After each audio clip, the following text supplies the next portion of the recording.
did a previous live stream. I said that I would be back this evening. I'm keeping my word about that. I am back.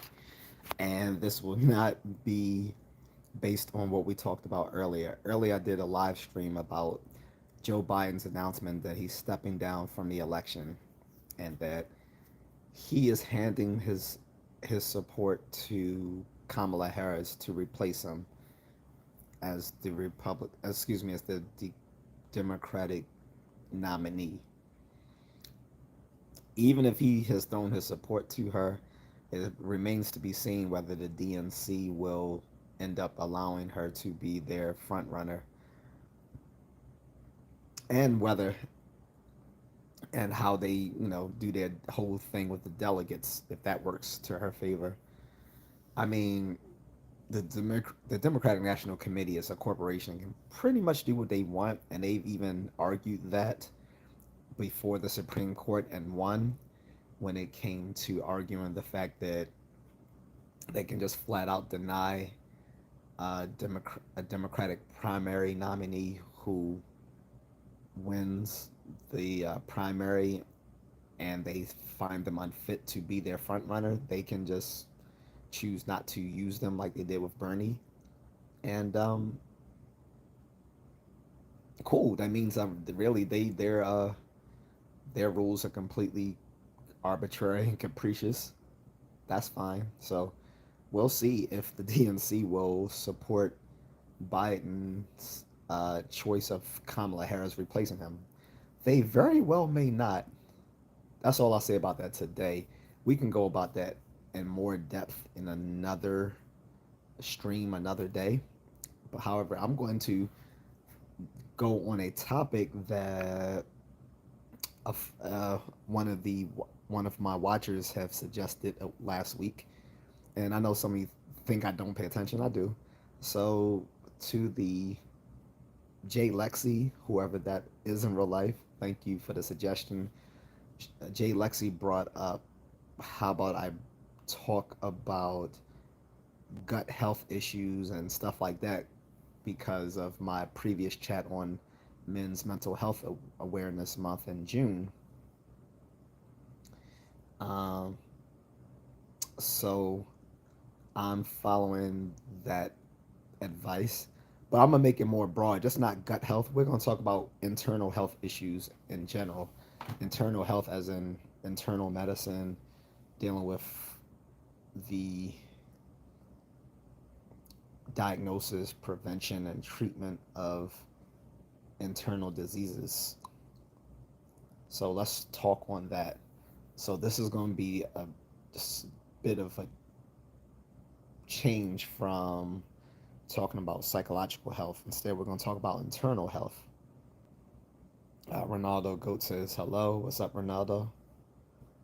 Um, so yeah, let's get into it, guys. I also thought about it because I was just eating spaghetti, and seeing her comment about gut health while eating spaghetti kind of, I don't know. I guess I kind of mentally linked associated those two things for some reason, not in a bad way. BSK is back. What's up,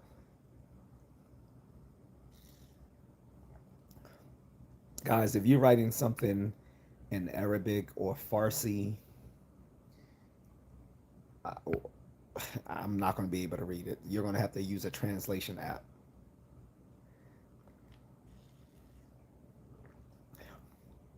because no one else in the chat room is going to understand what you're saying. And maybe you can get away with saying something outlandish.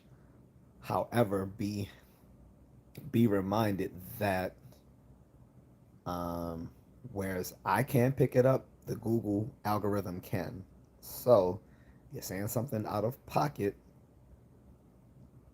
and I'm not saying that you are, by the way, but if you are, the algorithm can pick that up, even if I can't.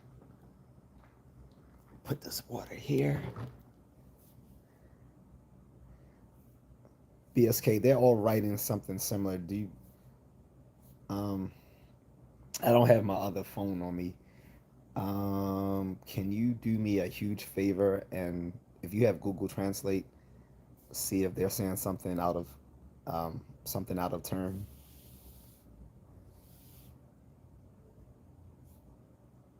That'd be a big favor to me, actually, because I'm thinking it's one of three things they're saying. I can do context clues, but when four people are writing the exact same script,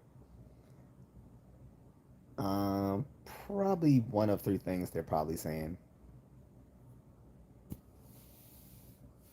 And I think this is all the same person just using, and actually I think it's all the same person using just different YouTube handles. I think if I see, since I'm not in the super chat, I don't think when I block it, it's going to block all the YouTube handles. I might have to do each one separately. Oh, you're on call. I'm sorry, BSK. No, no, never mind. Don't risk your job doing something. Uh, what I'm going to do is, let's see here. Um, I have some tools on that.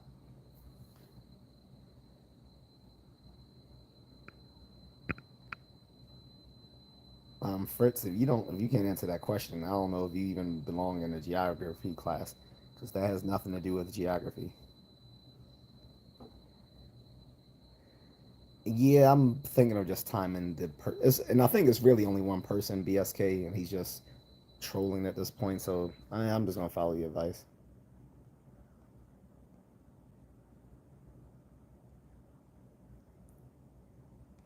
Yep. So it was all one person just switching their handle up, as if I'm stupid enough not to realize that it's the same person with the same avatar.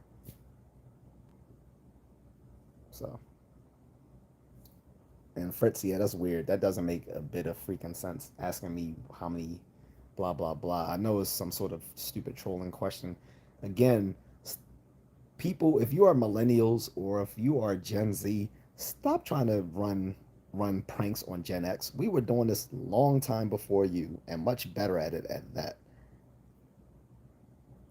We literally did prank calls, and unlike you guys, we actually could call people and talk to them on the phone. You guys are scared to pick up a phone. And we had TV shows about it. We had Beavis and Butthead. We had The Simpsons. We had Crank Yankers. We had what was that other group? The Something Brothers. We've had entire like TV shows and movies that showed how to prank people. Like, I mean, Home Alone. I don't know why these millennials and idiot Gen Z think they can trick me into saying something out of turn. Fucking dumb. Like, this shows you Gen Z are low IQ. Like, you think you can fool someone who's older than you, who's done the shit longer than you, with the same sort of stuff we already did. Fucking dumb. That's why no one has any respect for Gen Z. You're low IQ, you're low testosterone. You know more about more about gender pronouns than you know about the capitals of the country.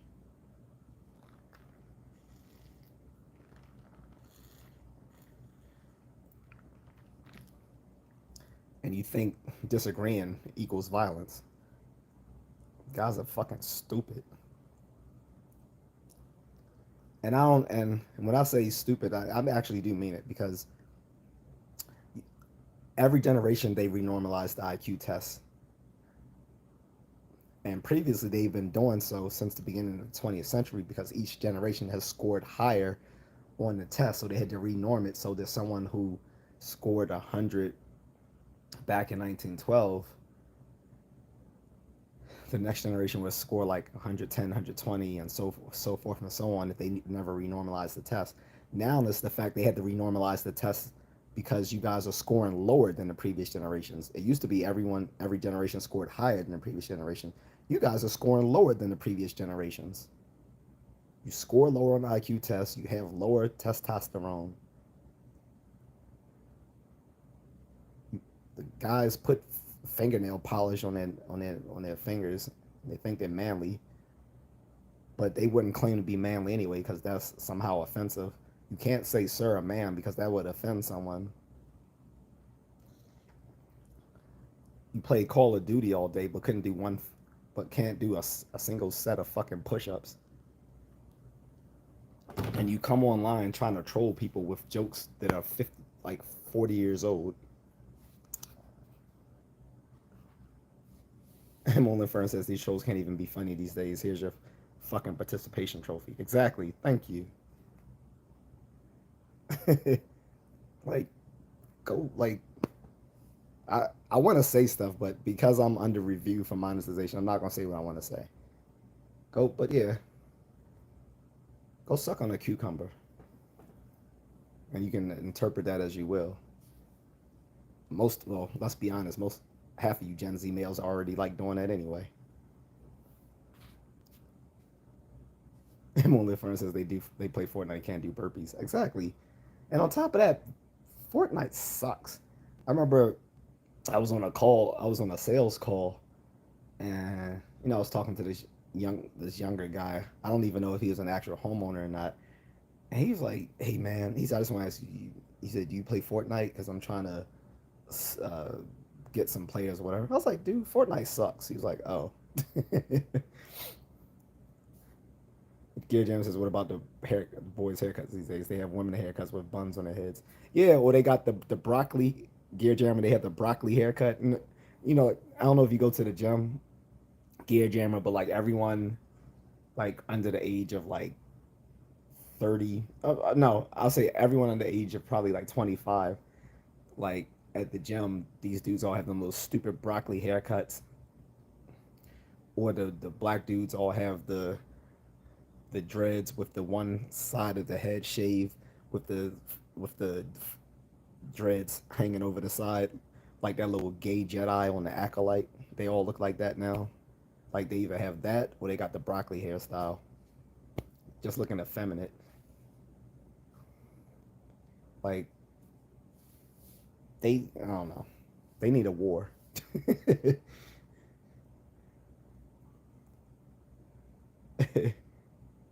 Moonlit Fern says, "I'll say it for you. Thank you." Anyway, so what the live stream is actually about is internal health. Like uh, one of one of my subscribers, J.A.C. Shout out to J.A.C. I don't know if that's a guy or a girl, so I'm not gonna say he or she. But J.A.C. suggested, since you've talked about Men's Mental Health Awareness Month, why not talk about like gut health issues and stuff like that? And I thought, well, that's a great idea, but why just stop at gut health, which is very specific?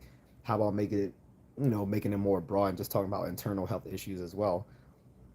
Because as guys, and not just guys, but for the ladies too, a lot of us don't take care of our health. Psychological health is just one aspect of that, but internal health more broadly, like a lot of us need to take better care of ourselves. First Mrs. also agree on a statement about Fortnite is overrated.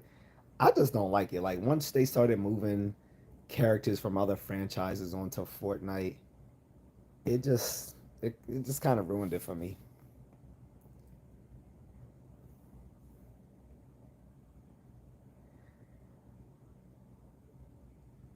Okay, that is kind of funny. All right, so this is actually funny. So Talavera Jr. says, "Went to the store today to buy condoms, and the cashier asked me if I wanted a bag, and told her no thanks. I'll just turn off the lights." So, in the related to that joke, so I remember I was 16. No, I think either 16 or 17.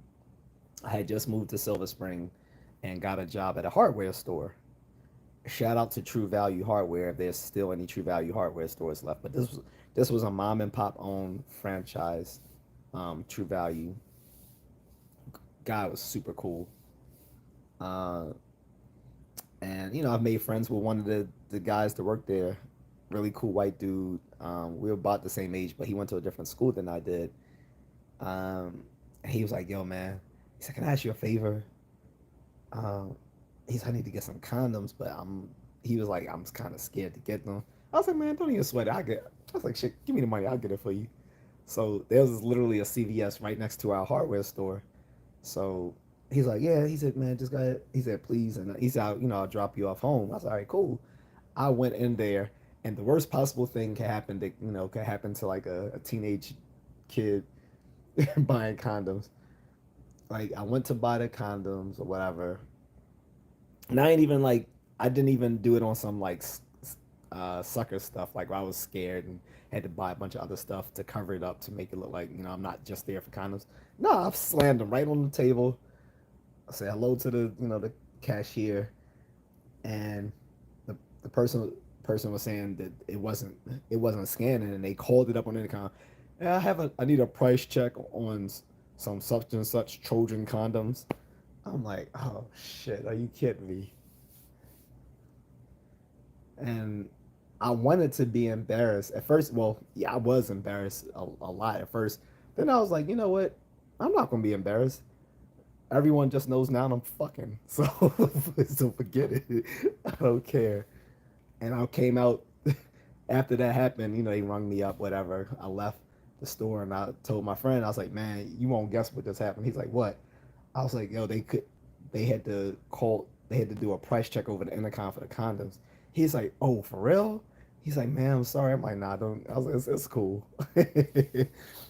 But yeah, that's my little condom story.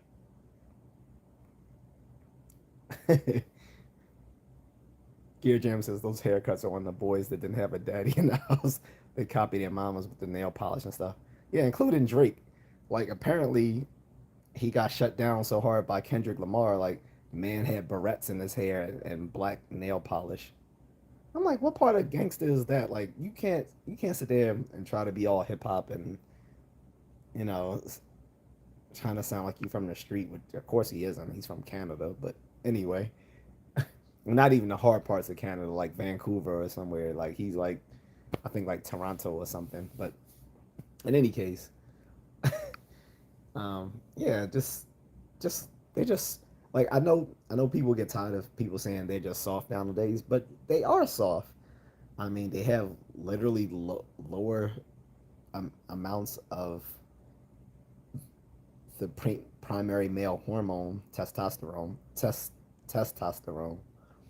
and testosterone doesn't just make you more manly. It's involved in a lot of other processes when it comes to men and women, like and male androgens are important to our health.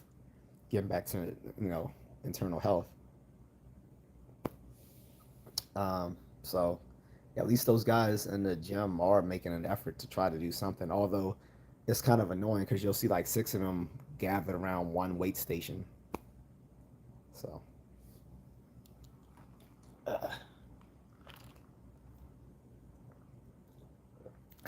sorry guys, I'm thirsty.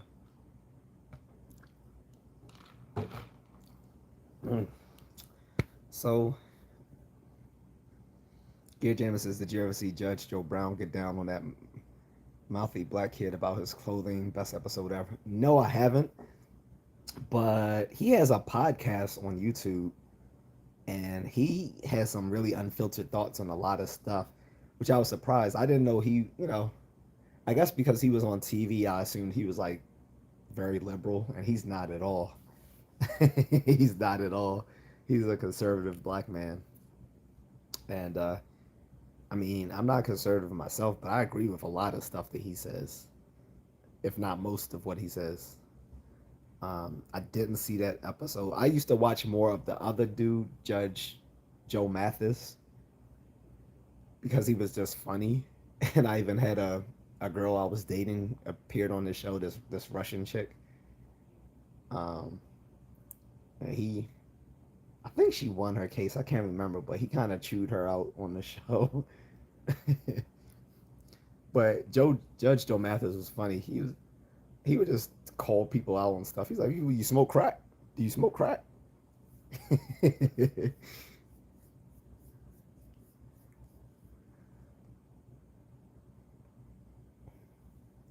Yeah, Mathis. Yeah, P. Johnson Mathis definitely roasts people. I don't know if he's still on nowadays. 'Cause that was like what 20 years ago since I watched that episode. The episode with my Russian chick that I was dating. She was cute too. She was cute. On a side note, yeah, actually, my Vietnamese friend tried to holler at her first when we first saw her our first year at the college, and he had a little he had he's a California guy, but he had some swag to him. Probably, why he has swag is because he practiced Muay Thai. People who practice Muay Thai got swag with him. But anyway, we were at this campus party, and it was the black guys, you know, you know, uh, egging him on. They was like, "Man, spit at her, yo, spit at her, yo, spit, spit," and he just started, freaking her, whatever. But I don't know what happened, but they never started dating. But like a few years later, I, started knowing her, and we dated, and she was fine.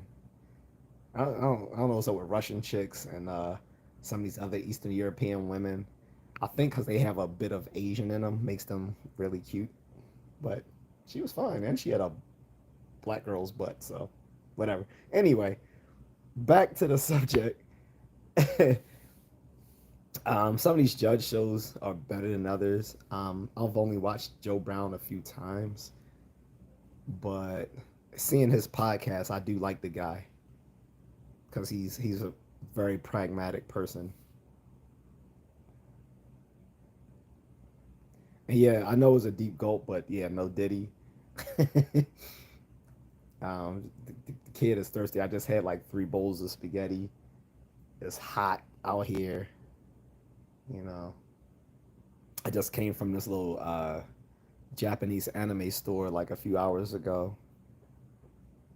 So yeah, which leads me to this comment. Slender Man says I'm out in Japan and I kind of lost my passport and I might be stranded here. I've been going on lives to what to do.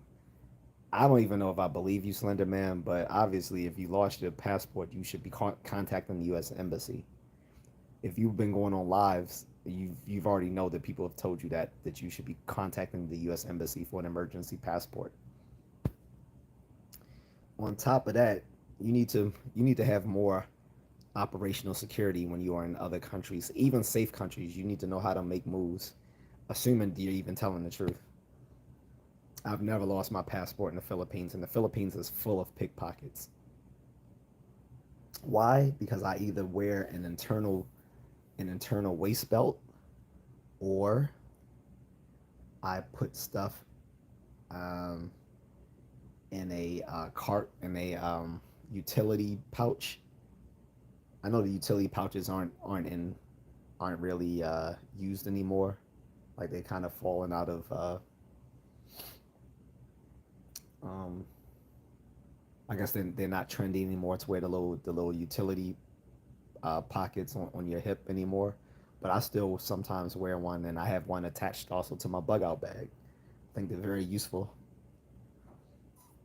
And like if you're traveling, if you could use one of those um, tactical pockets, use one of those, or like I said, you can get one of those internal waistbands, or one of those wallet belts where your belt you can put stuff in it, like cash and stuff like that, or ID.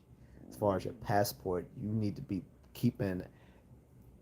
So some people say don't take your passport when you go out, when you're traveling. Instead, just keep like a photocopy of it.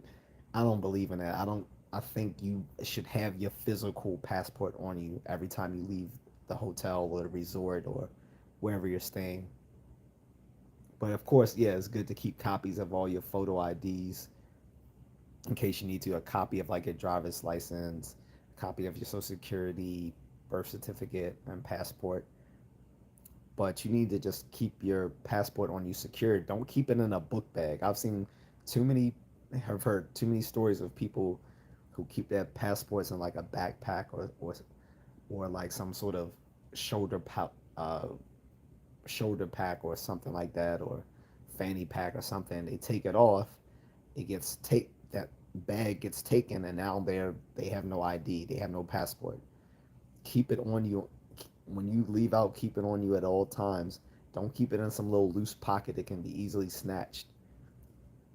Like I said, people who I really don't feel sorry for people who lose their passports unless someone like actually robbed them for it, because it's not hard to keep it on you at all times without losing it. Especially like I said, if I'm in a country like the Philippines where there's a lot of pickpockets, or in Thailand where there's also pickpockets, where you can be on a tuk tuk and a person will just drive by on a motorcycle and straight rob you within a blink of an eye. If I can get through that, then I'm pretty sure you can get through in the safest country in the world next to Singapore, which is Japan. Just saying.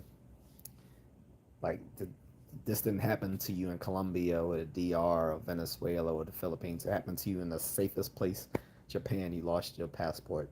It sounds like you're being careless. And if you are, again, legit, you should be calling the U.S. Embassy to get an emergency passport. I'm pretty sure people have told you that already. Um, Gear James says the mouthy kid accused Judge Joe Brown of wearing a dress, his black robe, and Judge Joe Brown tore him a new ass. So this kid, come on. So this kid can't is really that stupid to not realize a judge's robe is not a dress. Like they have on a full suit underneath the underneath the robe is not a dress. A dress would, yeah. I'm glad he did. I'm glad he did tear into him because the kid sounds stupid. Um, I might look that up later on.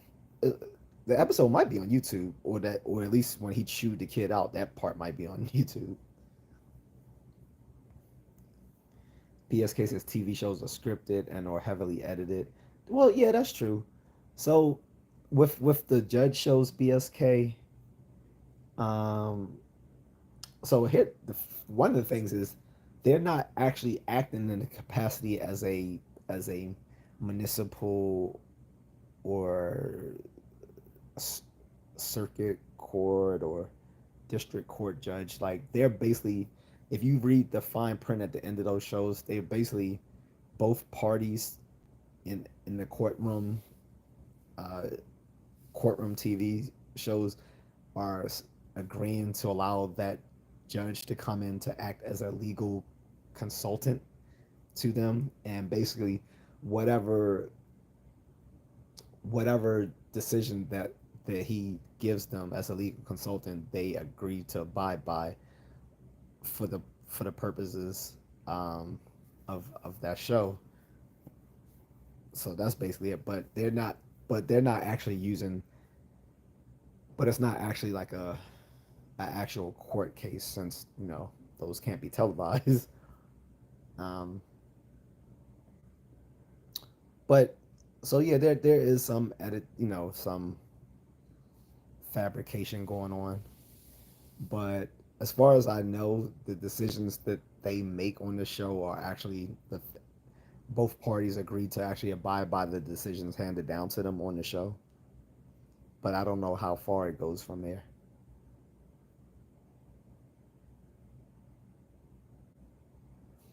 BS cases, arbitration, NDAs. Yeah, yeah. Gear James says the kid was standing behind his mother and she was embarrassed. He was about 19. Yeah, she should be embarrassed. How much you want to bet that she's a single mom?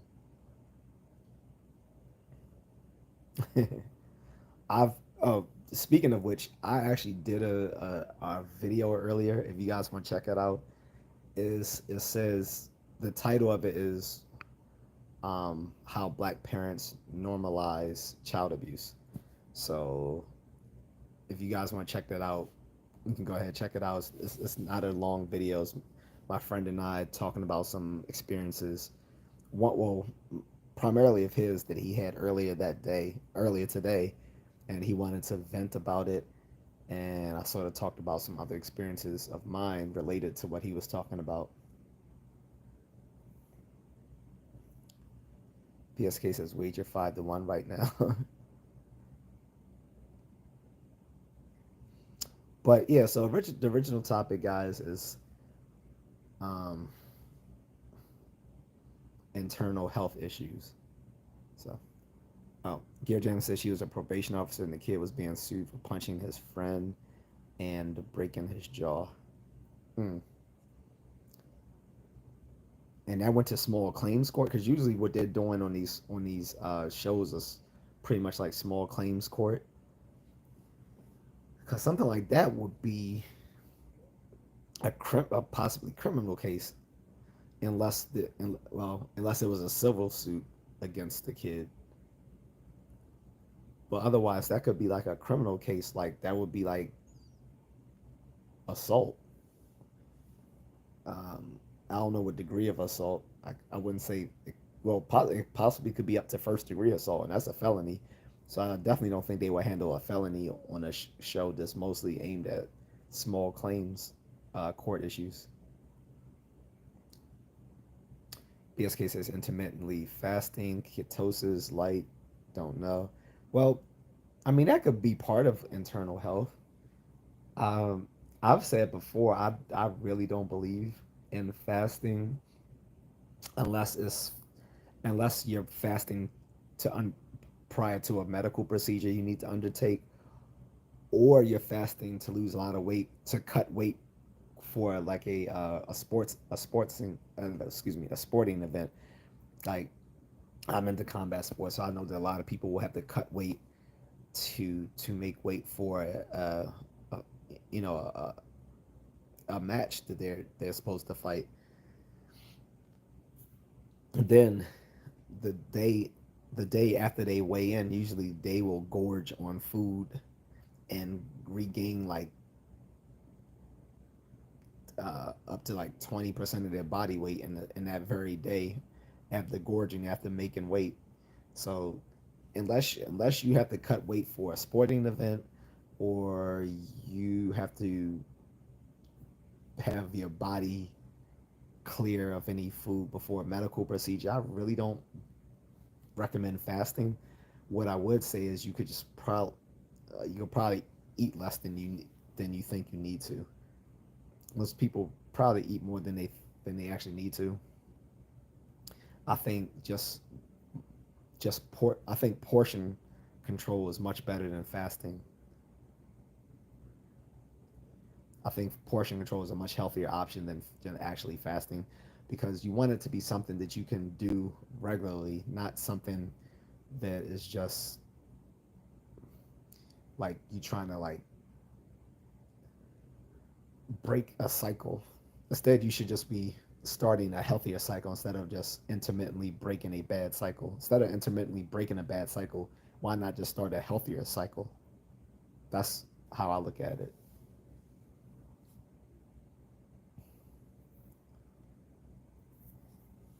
Gear James says the kid he punched one of his doctor bills paid. Okay, so it was a civil suit then. That makes sense. So it went to small claims court.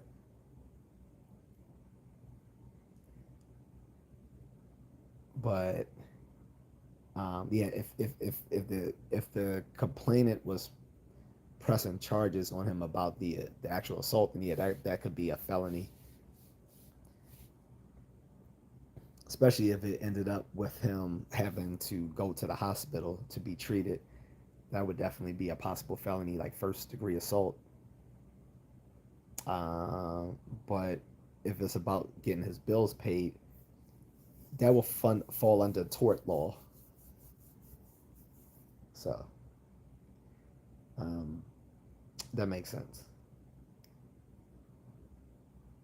But yeah, I don't. There's so many judge shows on. There's a three judge show. I forgot what that's called. But it's like a three judge panel. excuse me. Then, like I said, there's Judge Joe Brown, whom I thought had retired. Judge Joe Mathis, whom I also thought retired. Uh, Judge Judy has come back with a different show. Um, Jerry Seinfeld, before he died, he had a judge show. He went from doing trash TV to, I guess, trash court TV. Um, then Judge Judy's husband used to have a show on the People's Court. I think People's Court is the oldest out of all of them, and that one's still going as well. Then there's Divorce Court. I think that's, I'm not sure, but I think that's still going on. There's so many of them.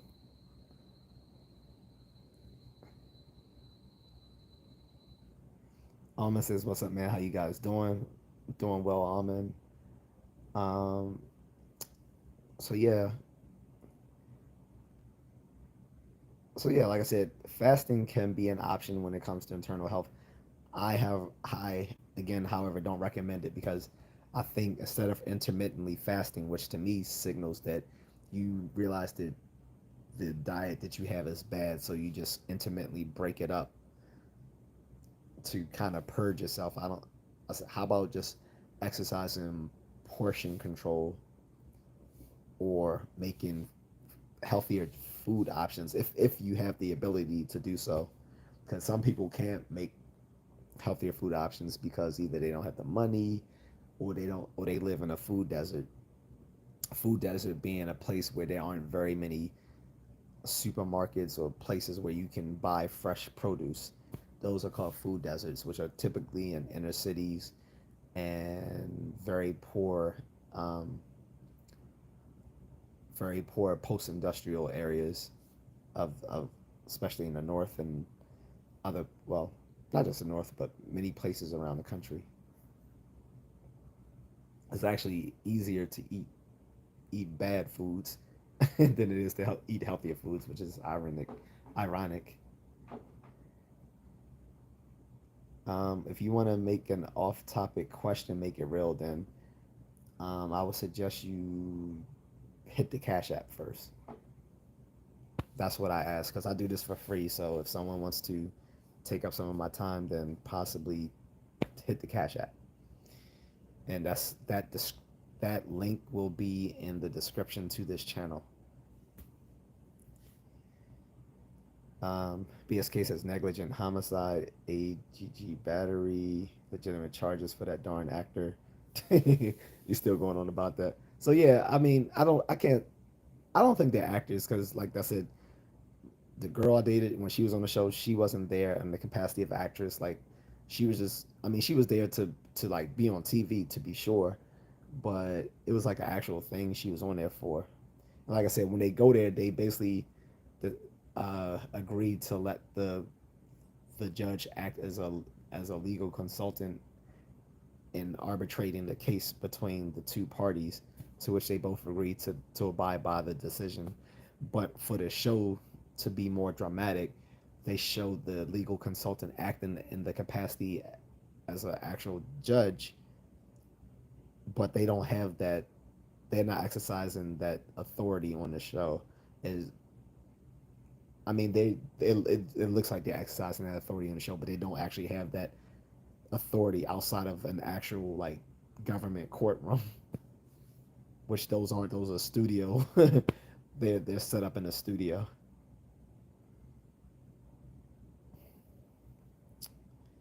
Blame Dirty says almost need to grow your own food. I mean, which isn't a bad idea, but not everyone has the space to grow their own food, unfortunately. But it's not a bad idea. Um, or if you can't grow your own food, I mean, there's farmers market stuff like that. But if you go somewhere where you can get access to like a farmers market, an Amish market, stuff like that. Some churches give away a lot of produce for free to lower income families. That's another source of healthy foods.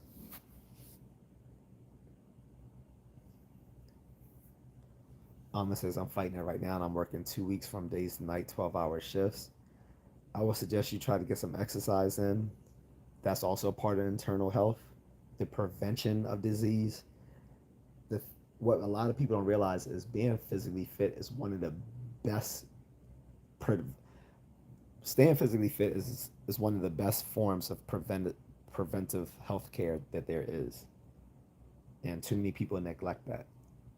But yeah, being physically fit is like one of the best ways to staying physically fit is one of the best um, measures of preventive health care. BSK says a Baldwin. Sorry, I'm off it now. Okay. We bought a honey for you. You name it. But yeah, make it real. If you're still there, like I said, if you want to ask off topic question, drop a cash app. That goes for everyone else. So, because like I said, I do this for free, and if this was a super chat, then it wouldn't even be acknowledged without you doing like a super donation. So, but again, this topic is for J.A.C. If that person is out there right now, because they gave the suggestion for this,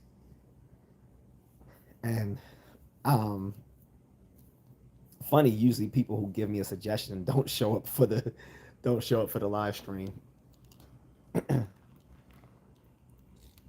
I understand we all have lives, stuff like that, but it'd be nice if they actually showed up for the topic since they suggested it.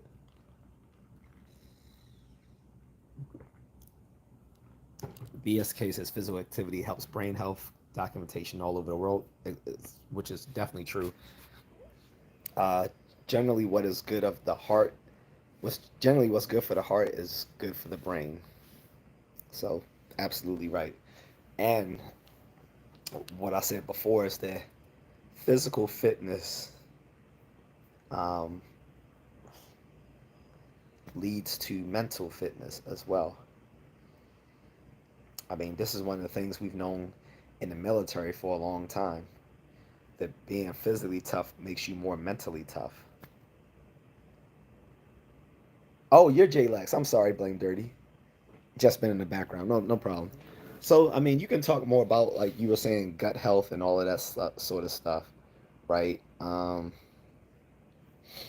Like I said, I just decided to make the topic more broad, not just about gut health, but internal health in general, since gut health is a part of that. Since I'm actually glad you came in because I wanted to. I was like, I'm gonna do a. I didn't tell you in the comment section, but I was gonna say I'm actually gonna do this as a live stream, and I was gonna tell you something. I didn't know if you were aware of this, but speaking from a psychological background, did you know that the gut has its own nervous system? So a lot of people aren't aware of that. It's called the enteric nervous system. So there's actually a locus of uh, neurons in the gut that is responsible for some of the digestive behavior that we have, and it's called the enteric nervous system, or ENS,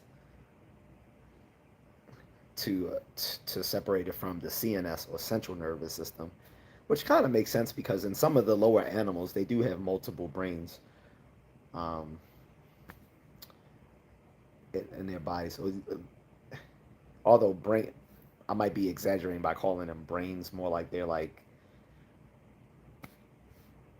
uh, like just separate nervous systems.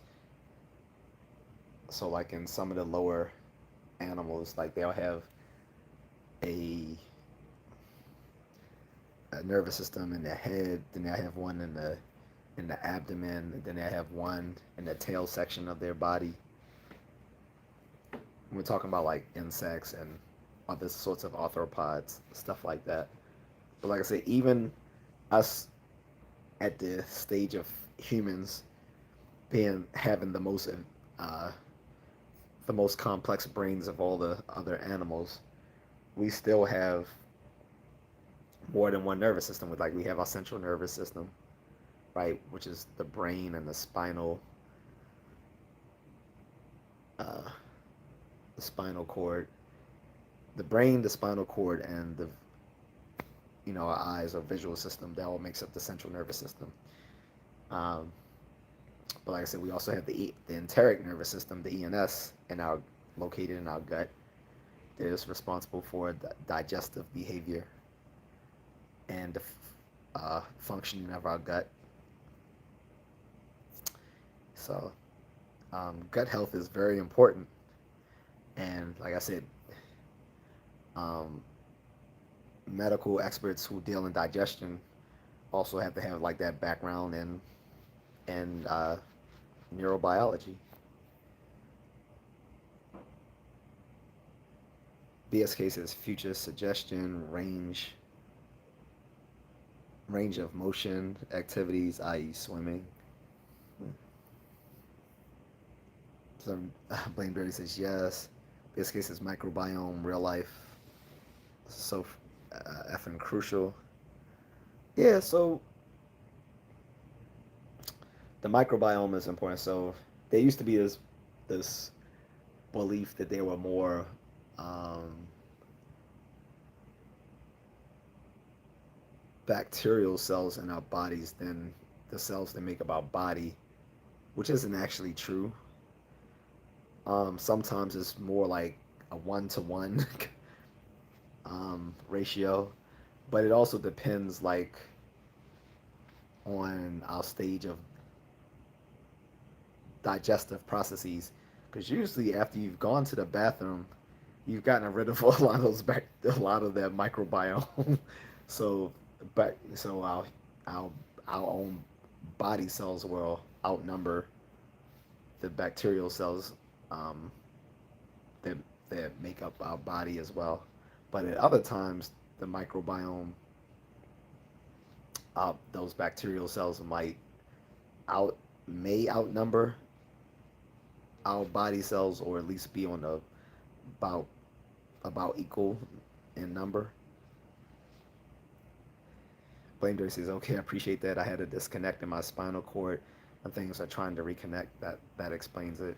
Uh, oh, that sucks. Yeah, because yeah. So we have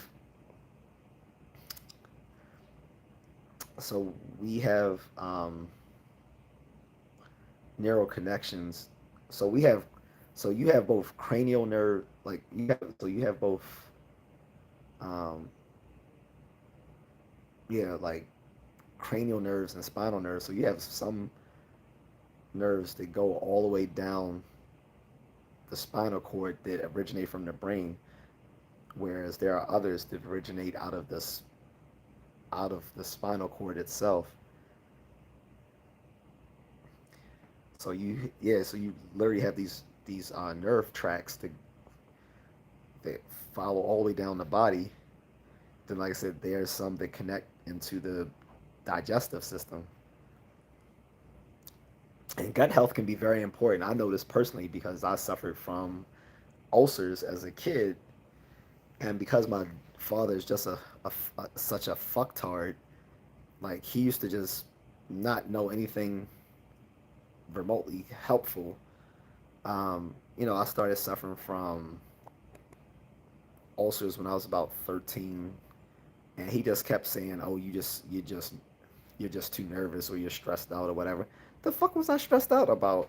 Like, yeah, there was certain stuff going on in my life, like leaving Chicago, which was like my home for a long time, and feeling lonely um, when I came to Baltimore. But that wasn't enough to trigger an ulcer. That was a very old style of thinking. Or he was saying I wasn't eating well. Like, how am I not? If I'm not eating well, then that's your fault. Like, I'm only eating what they give me. It's not like I'm going outside every day and buying a steak sub and eating pizza every day. And like, I was eating what was available to me at home. So if I wasn't eating well, whose fault could that really be? And it wasn't because I was doing poorly in school. He just kept saying dumb shit like that. And they did take me to the hospital. The hospital would just write me a prescription of antacids, uh, But the antacids can stop working after a while, so you guys switch brands or switch dosages. And I mean, it came to a point that the ulcers would keep me awake at night, so I would often sleep late and I get a full night of sleep, and be always lethargic in school. And the teachers noticed that and told my parents, but I wasn't getting adequate sleep because of the ulcers, and no one seemed to know why.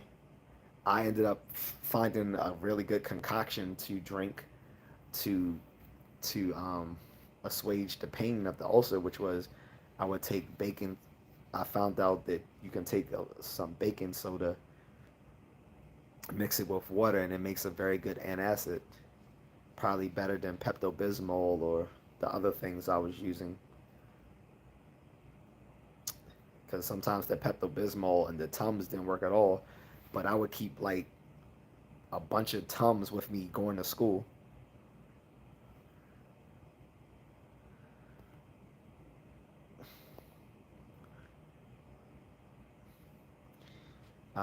So what eventually happened was when I went on to college, I had read that there was a guy had recently won the Nobel Prize in medicine, and he discovered that the ulcer is not a psychological issue at all.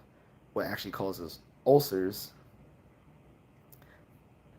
wait for it, was an bacterial infection in the freaking stomach caused by a bacteria called H. pylori. H. pylori causes stomach ulcers. I actually told the doctor this and asked them, can they test me for it? They tested me for it and said, "Oh, you're right. Here's some, here's some antibiotics." The antibiotics killed the H. pylori, and I never had an ulcer again.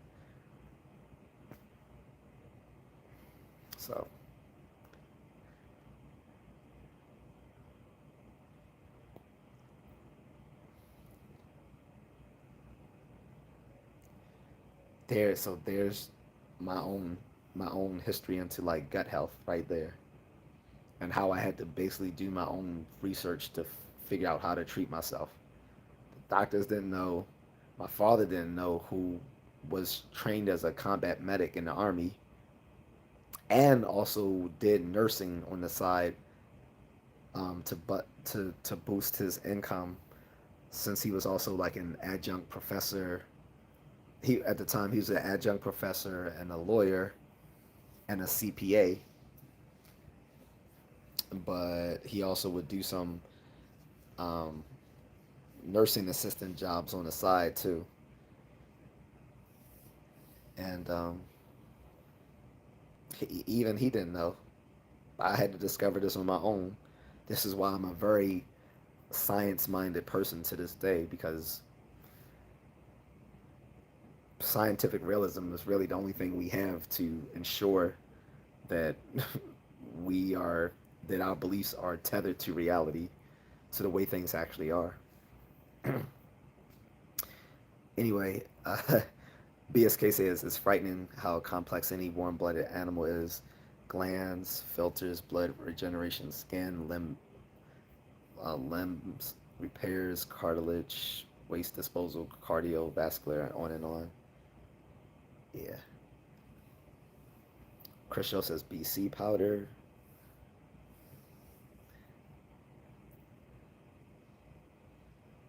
BSK says not going to name likely terminology vis-a-vis your dad, but 99% sure he had big internal pain.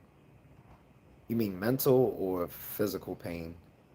The only physical pain I knew he had at the time was he got hemorrhoids from, and my grandfather was saying that's because he ate too much damn hot sauce. Only internal pain I knew he suffered from was, at least at the time, was from hemorrhoids. Blame Dirty says, "Wow, glad you said something." So yeah, guys. So for a long time, people thought ulcers was a psychosomatic disease. which is can be true, but most people, here's the thing. So most people, unfortunately, even doctors use the term psychosomatic wrong. Psychosomatic means what they take psychosomatic to mean is actually wrong. They think psychosomatic means a psychological issue that that that shows symptoms of physical physical problems. That's actually not what it is. Psychosomatic means, or is sometimes called psychosomatic, but also called psychophysical disorders, are actual medical issues that can be exacerbated by psychological stress. So that's not the same thing. Because too often people say, oh, when someone's having like a pain they don't think is tethered to anything real, that's just psychosomatic. That's not what psychosomatic means. When people are talking about someone having physical pain that's not really tethered to any actual disease or illness, what they actually are referring to are somatoform disorders. So, but most people get that wrong, including doctors, unfortunately, because they're not trained in psychopathology, um, unless they did a residence in psychiatry. But other than the physicians who are trained in the residency in psychiatry, usually they have, but and I think usually they have to take at least one course for med school. I think they do take like one class in psychiatry, but that's not one class in psychiatry isn't going to compare to like 4 years of someone who did an undergrad in it or did a master's or doctoral level work in it. In any case, when people are saying, "Oh, that's just a psychosomatic problem," they're wrong. So don't listen to people saying that because they're getting it wrong. Psychosomatic diseases are actual medical illnesses that can be exacerbated by stress. Medical diseases that can be exacerbated by stress are things like cancer and other things like that. So these are actual medical diseases, illnesses, but they're exacerbated by psychological distress. That is psychosomatic. When when you're when you're talking about problems that come off of a psychological nature, but give off like pain, symptoms of physical pain, those are somatoform disorders. Things like having a conversion disorder, something like that, might be a somatoform disorder. Um, so people get those things wrong. BSK says CPA, they can do really well. So CPAs can do well if they're part of a firm, but he was one of those hard-headed people who believed that the whole hype in the 80s and 90s of going off and being self-employed. CPAs who are self-employed only make money during tax season. To be a successful CPA, you need to be part of a firm, like either a tax firm or business firm or something like that. He wasn't. He had his own office, so he pretty much did not do work as a CPA until tax season. The remainder of what he did his work on was as an adjunct professor in law, and like he did as an adjunct professor, he taught classes on accounting and like tax law, stuff like that. And then also he was a lawyer before whatever happened to him happened. If you want to know about that, you can look at my previous video I uploaded earlier today. I talk a little bit about his profession, or what used to be his profession. But yeah, guys, so don't let people talk shit to you about ulcer. Ulcer is very serious. It's very painful, as is acid reflux disease or GERD, those sort of things. If you're suffering from ulcers, and you may not know whether it's a stomach ulcer or whether it's a ulcer in the uh, other lining of your digestive system, have them test you for H. pylori, which is a bacterial infection in the gut that causes that that causes the basically the stomach acid to burn through your stomach lining, and that causes ulcers, which is very painful. And as a kid, no one should be going through that. Like as a 13-year-old, I had no reason to be having an ulcer due to any sort of stress, unlike what my father was saying. Nor was I eating abnormal amounts of food, of junk food at the time, because one, I didn't have money like that to be buying my own food, and two, I ate what they gave me at home for the most part or at school.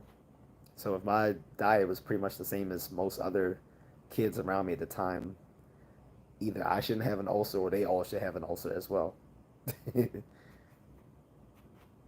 Raven at least says, "Hey, how are you today?" I'm doing well, Raven. Blame Dirty says, "Even as an adult, yeah, even as an adult, you shouldn't have an ulcer because, like I said, it's ulcers.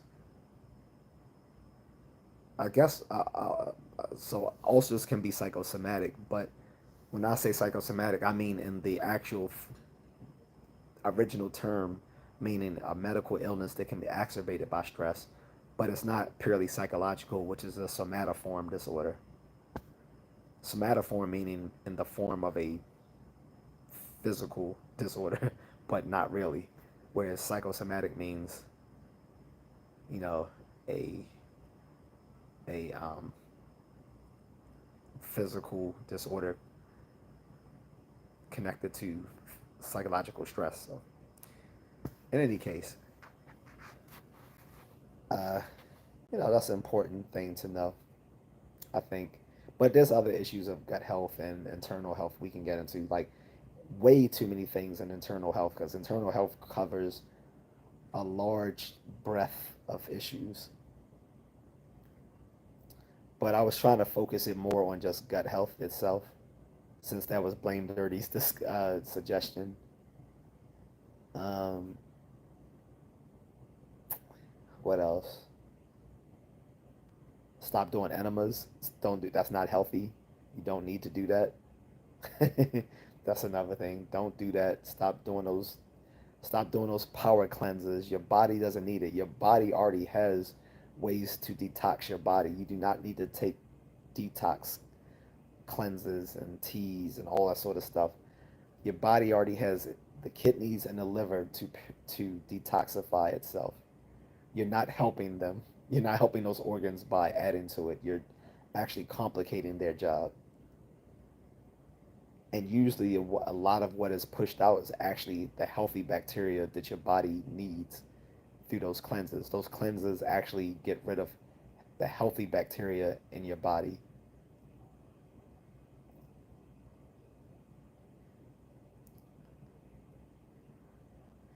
Blameberry says, right, my MD likes to confuse the other. I learned a lot. Yeah, a lot of people confuse somatoform with psychosomatic disorders. Like I said, even medical doctors, they confuse it, which is unfortunate because they're they're completely opposite of each other.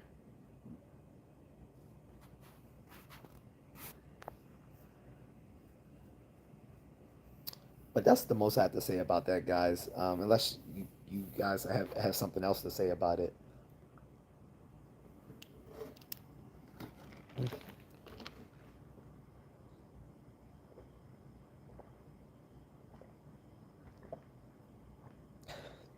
Neffy says, "Do you believe that because they would stay like the organs?" I feel like I'm not sure what you mean. If you're talking about the whole detox thing, that is a marketing that that is a whole marketing gimmick within alternative medicine or whatever they want to call it. That alternative medicine is bullshit because they have to keep changing the name like every 5 to 10 years to something else that sounds more scientific and less bullshitty. It started off just being called quackery, or whether you wanted to call it, uh, what would they call it? Snake medicine, whatever. Called it alternative medicine. alternative health, complementary health, holistic health. Um, they keep changing the names because it's all bullshit, and they just trying to change the label on something that everyone knows is bullshit. The thing is, if it was truly complementary medicine or if it was truly alternative medicine, it would just be a part of medicine. It wouldn't need to be any qualifier on it like, oh, this is alternative health versus conventional health, complementary medicine versus conventional medicine. All medicine that works is conventional.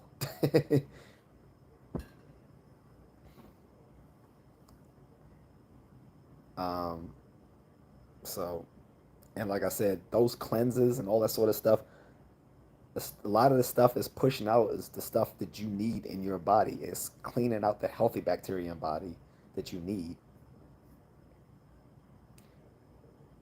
It's not it's and I know it, like they'll show these little videos and pictures of people who've gotten enemas and cleanses, and it shows all the stuff that all the so-called waste products it pushed out of the body.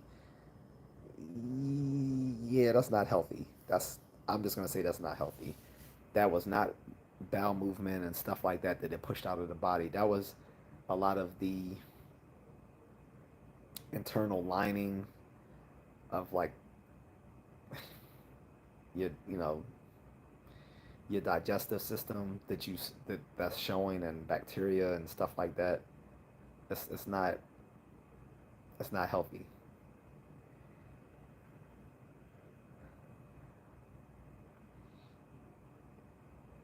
So I would recommend, unless a doctor tells you to detox or something of the sort, you not do so. Usually, what they will tell you to do is fast for like say 24 hours or something like that. But I don't know too many doctors that will tell you to detox. The other time I see people detoxing is usually before they want to take a drug test. So they'll come to GNC or somewhere like that. I guess if is GNC still around? I used to work there. I worked there actually twice. General Nutrition Center. They sold a lot of like supplementary products, which are mostly a waste of money. But um, a lot of people, especially who had government jobs, will come in to GNC to buy up these like drug 3 hour cleanses and drug teas and stuff like that to get rid of this out of their system any drugs they were using prior to having to take a mandatory drug test for their job, especially if they worked in the federal government. Where I lived in Baltimore, a lot of there are a lot of federal employees, either from Social Security or from uh, it's another agency, part of the Department of Health and Human Services. They're both next to each other in Baltimore, so you had a lot of these federal employees that would come there because they had told ahead of time that they're going to have to do a urinalysis, and they would come in there and try to clean out their system.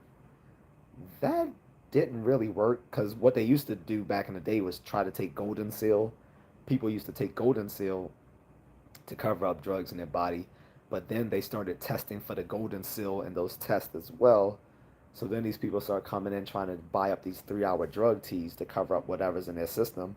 Ironically, at the same time while these federal employees were coming in to buy these 3 hour drug teas, the people who had to test them came into to the store too, saying, "Hey, do you guys sell stuff to help people beat drug tests?"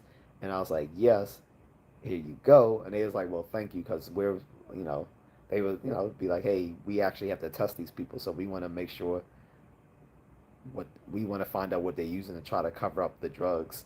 I'm like, oh damn. So there you go. Most of those teas didn't work, to be honest, or if they did, it didn't clean out the drugs in your system. What it did was just mask it, which is what Golden Seal did, which is why they started testing for the herb Golden Seal, because they knew if people were taking Golden Seal in their body, they were probably using it to cover up some like controlled substance. So same thing the 3 hour drug T did. It didn't get rid of the drug in the system. It basically just, I guess, hid it in a sense. And some of those drug Ts were more effective than others.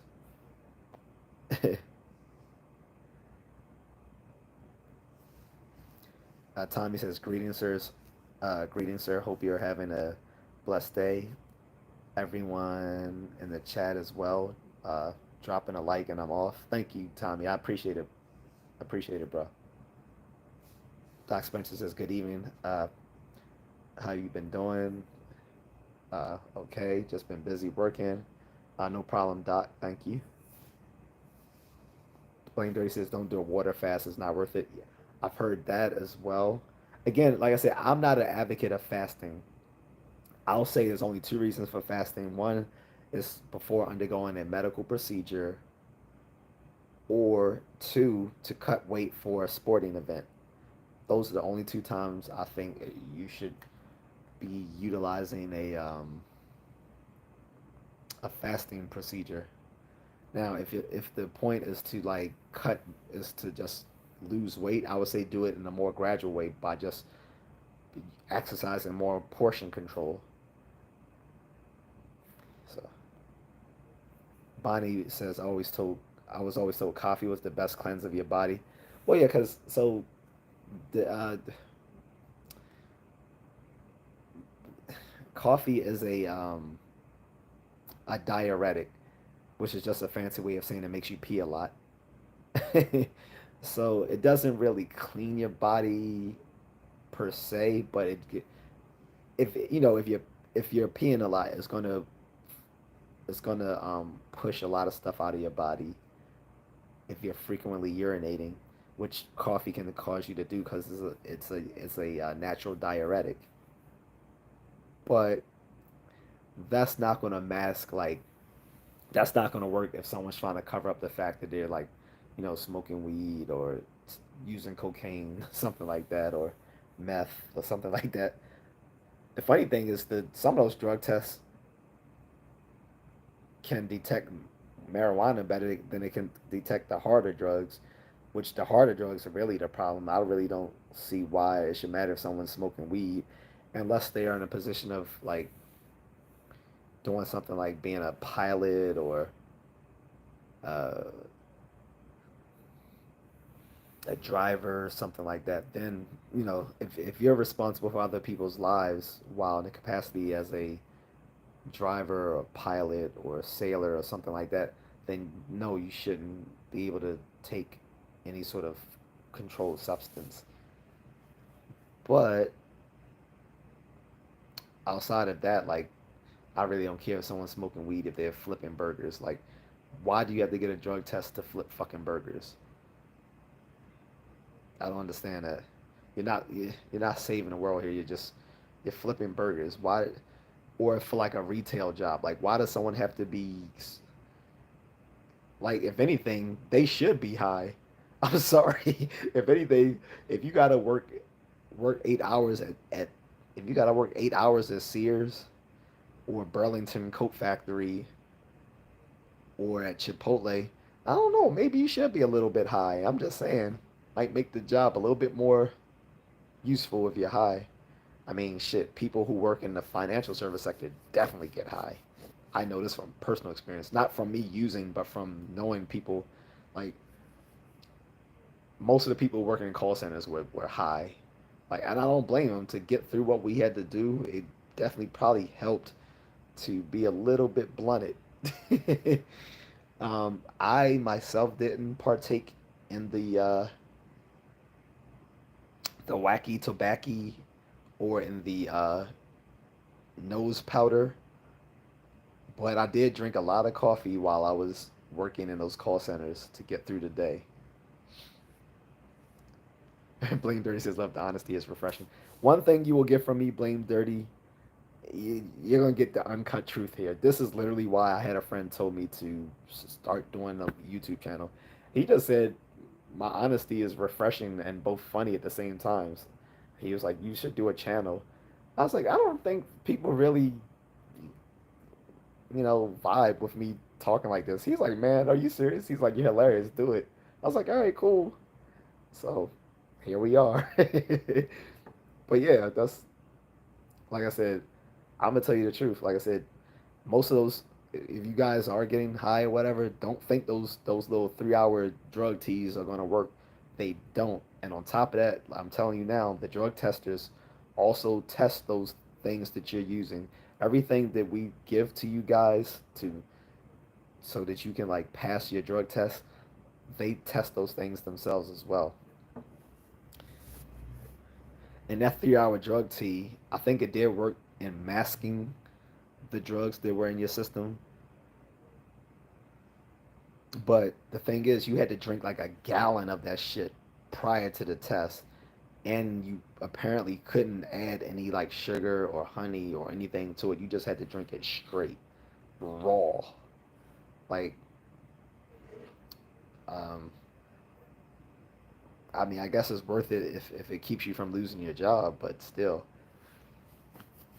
And like I said, unless you are in a job where you are, it's taking a lot of focus and attention to do it, why should we even care if someone's high? Like I'm saying, I don't care if someone's high if they're flipping burgers or if they're just folding clothes at Burlington Coat Factory.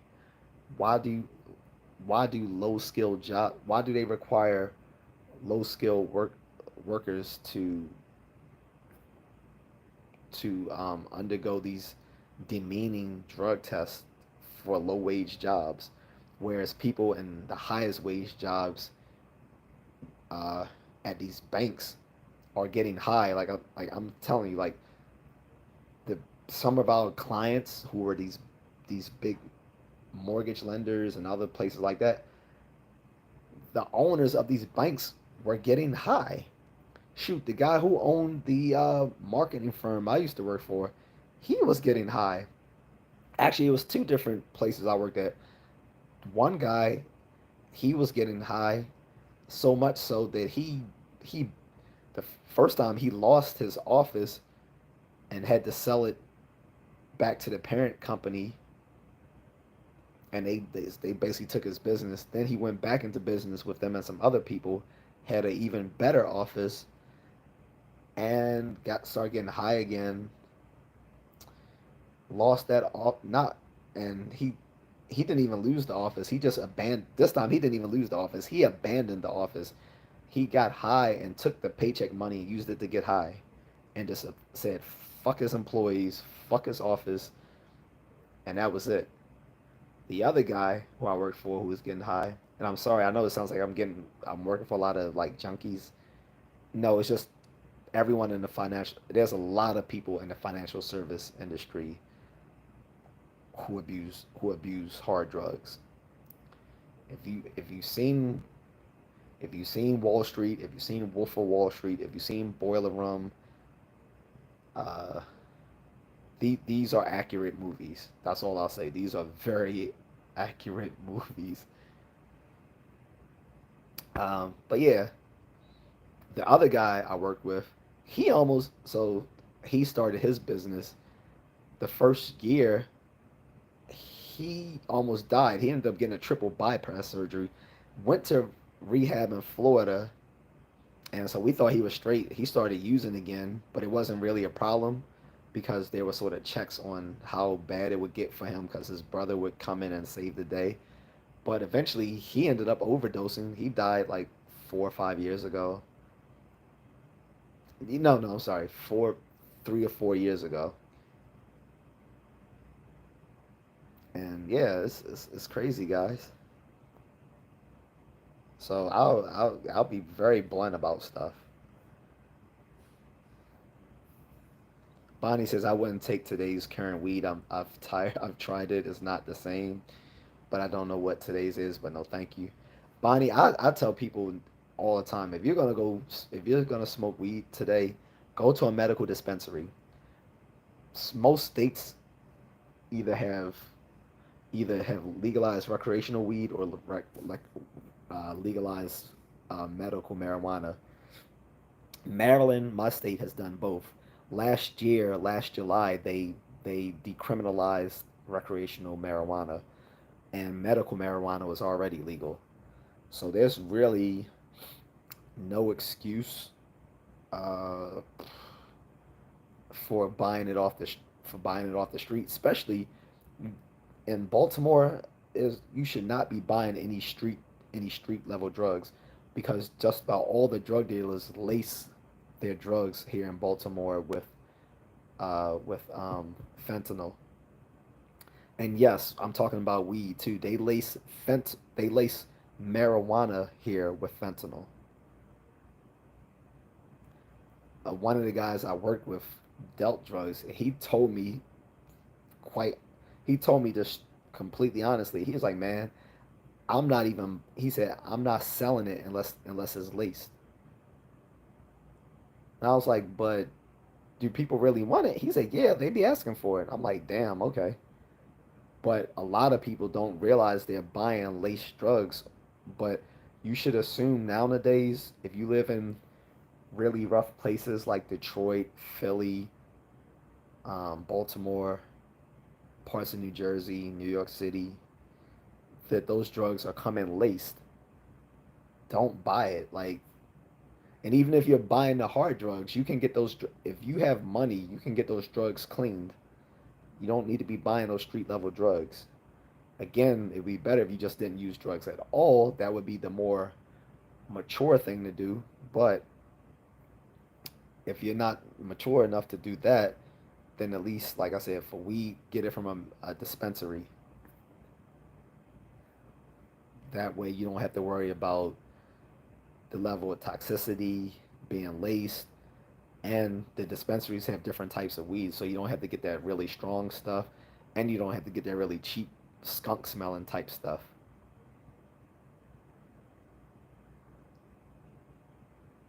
My, let me get this. My Bonnie says my son is a witness to that right now. Oh, shoot.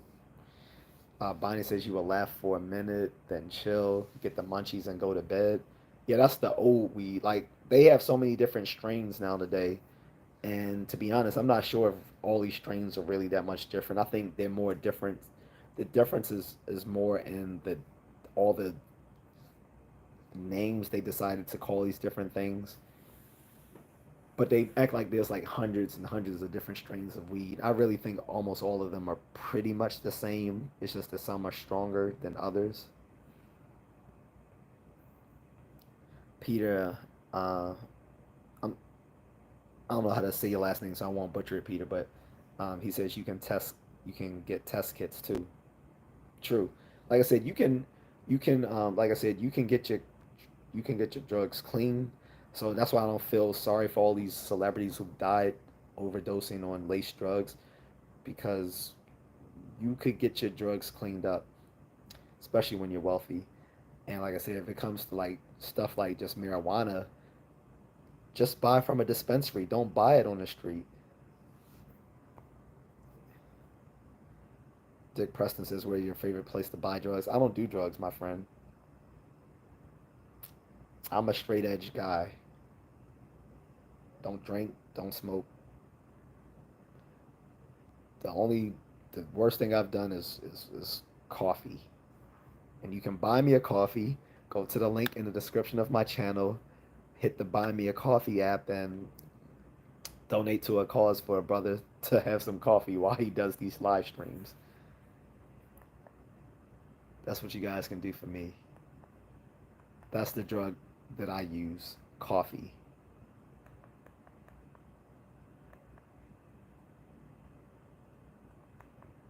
So if you want to help me out, go ahead and go to temporarily come out of this chat room.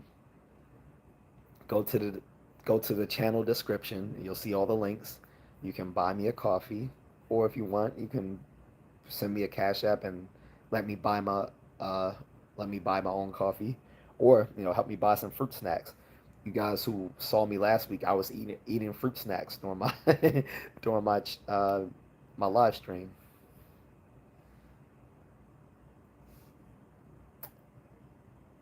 All right, Preston, you're just being a troll. Keep going. I'm just gonna ban you. There's no such thing as a favorite place to be straight edge at. Straight edge isn't a is an attitude.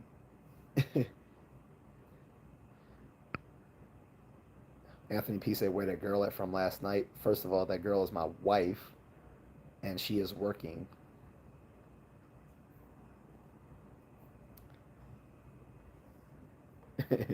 So that's what she's doing. Peter says, "I like lattes." Me too. I once made a joke back during my progressive days, right? I'm not a progressive anymore, but back during my progressive days, I was like, yes, I guess I literally am a latte sipping East Coast liberal. Because where I was working at, there was literally a French cafe right next to my office. And so I would go right over to that cafe at, right at work and like be ordering like cafes and sorry, like lattes, um, espressos and stuff like that, and have like some little French, and they sell French pastries there too. So I might get like some sort of French pastry with the coffee. Sometimes I will bring them back from my office too to share with them. So yeah.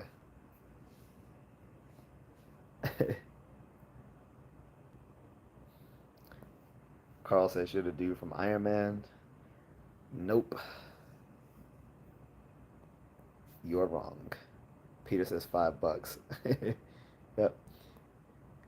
Blame Dirty says the Welch fruit snacks. Yeah, I like the Welch fruit snacks because they're probably the healthiest of the fruit snacks. Like they're the most. They probably have like the most like actual fruit concentrate in them, because most fruit snacks are more or less just gummy snacks, right? Like gummy candy. But at least the Welch's fruit snacks, they actually attempt to be like something healthy, and you can taste the difference with the ones that have like a healthy amount of actual fruit concentrate in them from the ones that are mostly just sugar and gum. So Bonnie says I love coffee myself. Thai coffee is my favorite. Oh, you need to talk uh, with my man here who lives in Thailand. He might be able to hook you up. uh, I've had Thai. Yeah, I like chai as well. I mean, not sorry, not chai. Yeah, ice Thai coffee. Like when I was in Bangkok, like there was always like a stand selling either chai or coffee, and I would always like get like some nice iced coffee. Like I don't know how they made it. I think they made it with instant, but they would make this delicious instant like iced coffee in Thailand, and you could find these little uh, beverage stands like all over the place in Bangkok.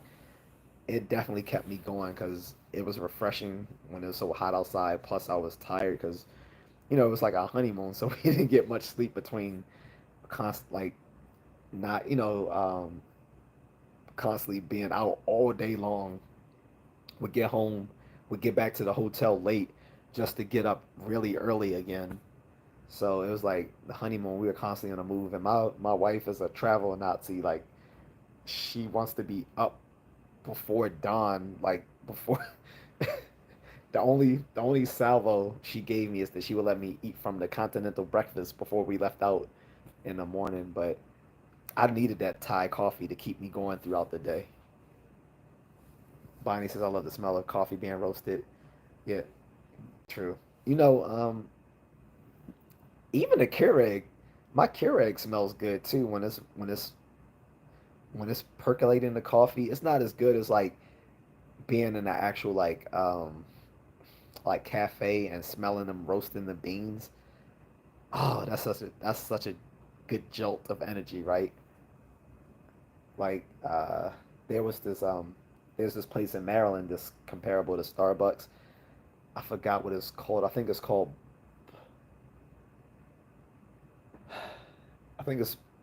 maybe Baltimore Coffee and Tea or something like that. But it's comparable to Starbucks, but it's nicer than Starbucks.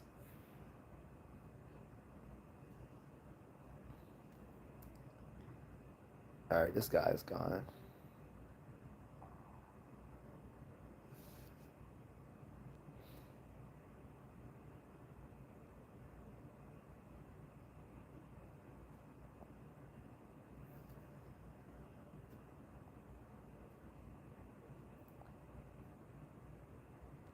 I can't even read what this one guy is saying. I think he's using. I think he's trying to make fun of that sort of like upper Midwest accent, the way he's spelling stuff. But I'm not going to attempt to read that.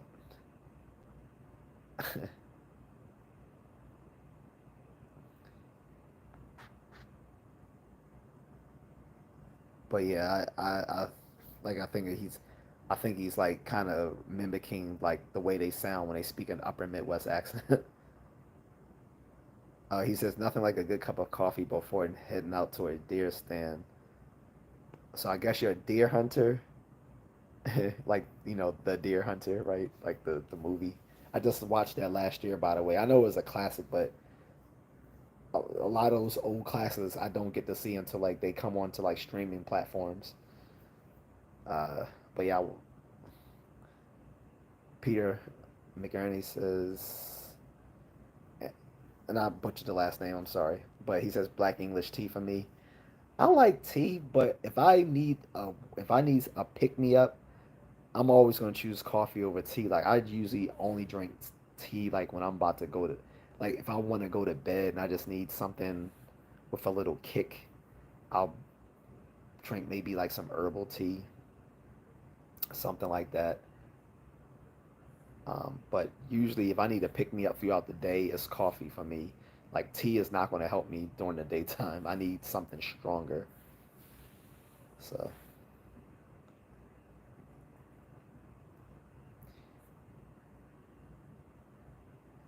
he says, born and raised up north at Deer Camp. Okay, you said that's in Wisconsin, right? I haven't been in Wisconsin since the 90s. Well, 80, yeah, a long time ago, like 89, 90, something like that, because we went to the Wisconsin Dells, and it was a really fun time as a kid. Being on the go karts, going into the, you know, going splunking in the caverns, all that sort of stuff. That was kind of fun.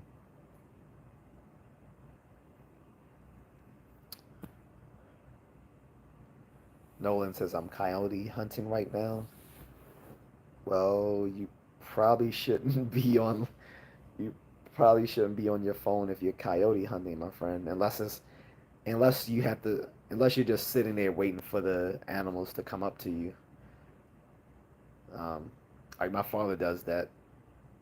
He goes deer hunting on our family property in Virginia, and this is during the winter season, by the way. And he'll pretty much just sit, sit or like wait behind a tree or do whatever he does until deer start appearing. And he'll usually be just on his phone, I guess. I don't think that's the most tactical way to hunt, but if it works, I guess.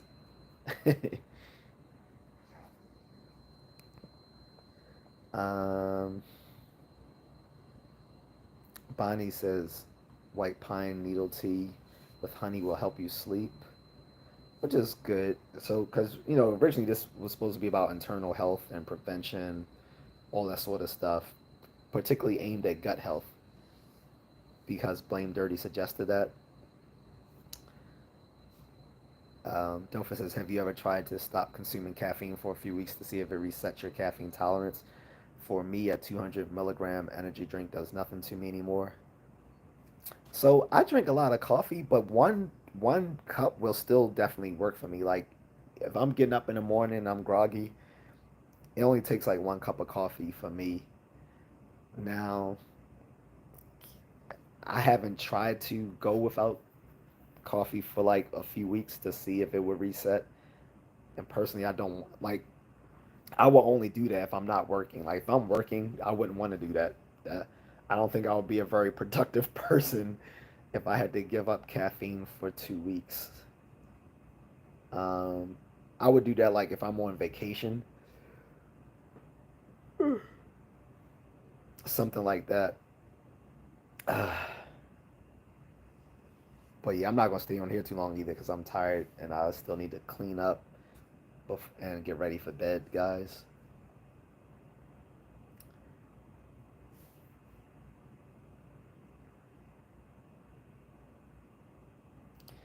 Oh, Peter says, say Mac Truck, then Ernie from Sesame Street. So Mac Ernie. Okay, so I didn't know. I thought it was Mick, but it's Mac. Okay, so Mac Ernie. Thank you. Thank you.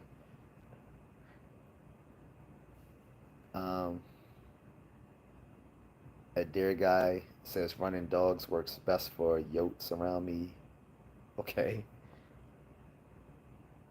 Nolan says I am sitting in the middle of a field. So okay, so like my father, like I said, he'll just be sitting in the middle of a field waiting for the deer, and he said he'll be on his phone just like on Facebook and stuff like that. So I guess you're doing the same thing. I guess I thought it was different just because since you're hunting coyote or predators as opposed to him, hunting more docile animals. Although I've seen coyotes like in my neighborhood here in Baltimore County, actually.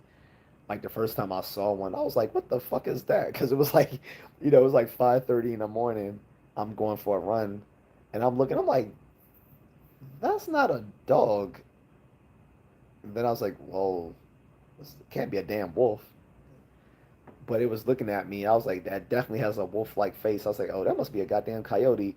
And then I looked it up and said and saw that yeah, sure enough, that there were coyotes all over the East Coast now. And then that wasn't the first that was the first time, but that wasn't the last time. But then I saw them two more times. I saw one while I was working out in my backyard. It was like raining, so he started trotting along, just completely soaking wet. Then there was another coyote I saw last year. So um, I guess they're not as afraid to be in human habitats as they used to be. Peter McInerney says fourth generation Colorado. Okay. See, these are all the states that I want to visit. All the so-called flyover states. That's probably like the last thing I would like to do before I move away from the states. Would be to go to all the far west states that people kind of like written off, like Colorado and Utah, Wyoming and Montana, North Dakota, South Dakota, Nebraska,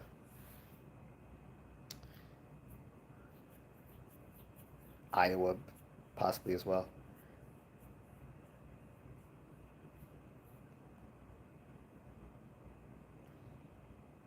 Baxter says, "Hey, how are you? I'm doing well, Baxter."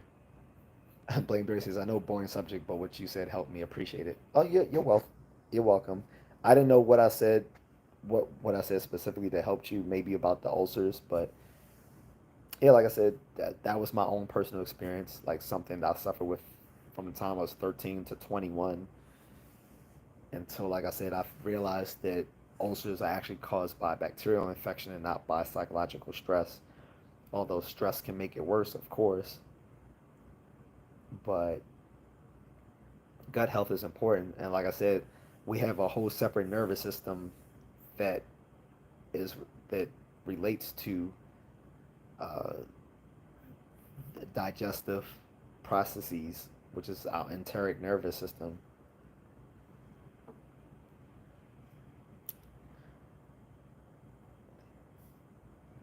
which is so that discovery led to a whole different domain was of neurobiology. Bonnie says my mom would always say gut health beings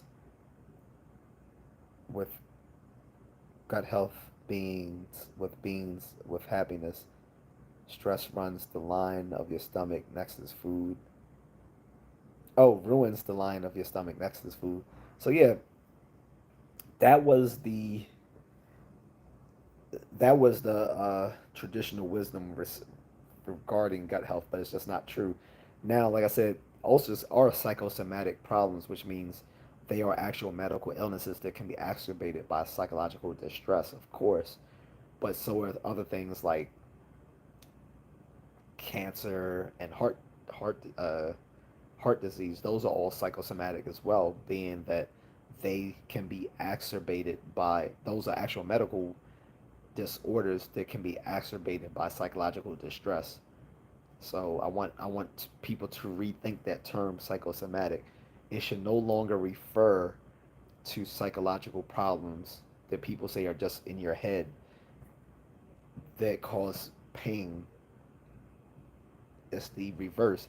It's actually medical diseases which can be exacerbated by psychological distress.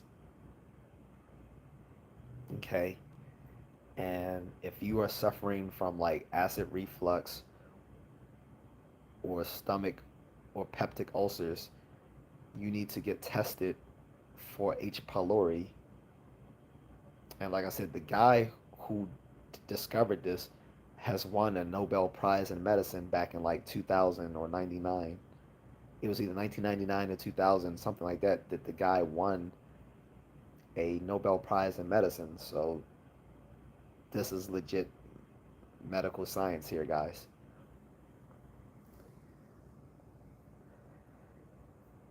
Baxter says, have you ever been to Tennessee? Not yet. I should probably add that on my list. um, I think I think Fort Campbell. I think Fort Campbell has been renamed. It's army one of those army installations that has a bad name attached to it. But I think Fort Campbell is sandwiched right between Kentucky and Tennessee, if I'm not mistaken. I almost got stationed there. Um, Dilfer says one of the biggest health issues is obviously obesity.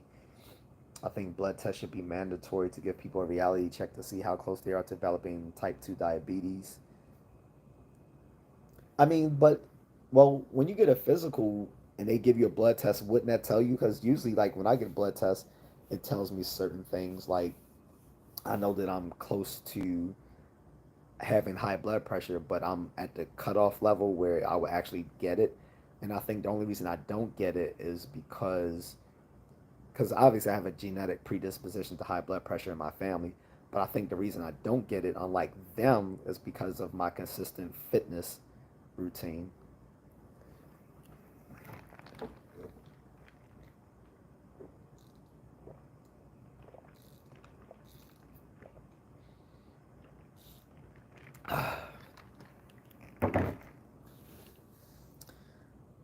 But yeah, I mean, presumably, like I said, people just need to get more physicals because I think those physicals are supposed to allow you, are supposed to give you those red flags before. I mean, well, it's supposed to let you know before you get those problems, especially over the age of what 35 or whatever. You should be getting consistent physicals. I have to get one myself. Um, but yeah, you need to be worrying about that sort of stuff. Guys need to be worrying about stuff like testicular problems and um, others, other things. Delphi says my mom didn't start taking her weight seriously until the doctor told her she was pre-diabetic, and if she didn't start taking care of her health, she would have type 2 diabetes. She did a 360 health wise. That's what's up. That's what's up. Nolan says I'm bow hunting for coyotes. We get it, Nolan. You're out there in the field hunting the coyotes, hunting wily coyote stuff. But yeah. But what I really haven't heard of coyote hunting so much because like what do you do? I don't know. Like what do you do with it? Do you keep the pelt afterwards? Because I know you don't eat. I know I don't think anyone really eats the coyote after they've harvested the animal. So I'm guessing maybe you keep the pelts or something. Because I don't know what else you would hunt coyote for.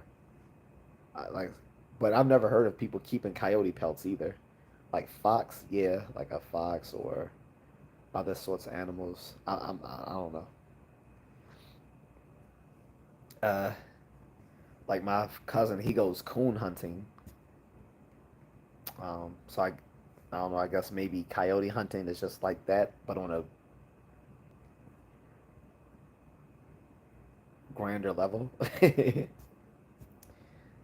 Difference is the thing is that a lot of people I have talked to have told me that they don't even go to the doctors because their work or uh, because of work or their busy lives.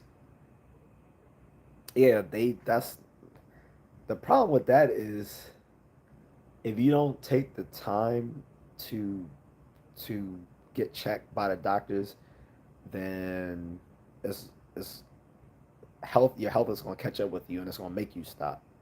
So either you can voluntarily take breaks from work to check on your health, or your body's going to make you stop on its own. So it's one or the other.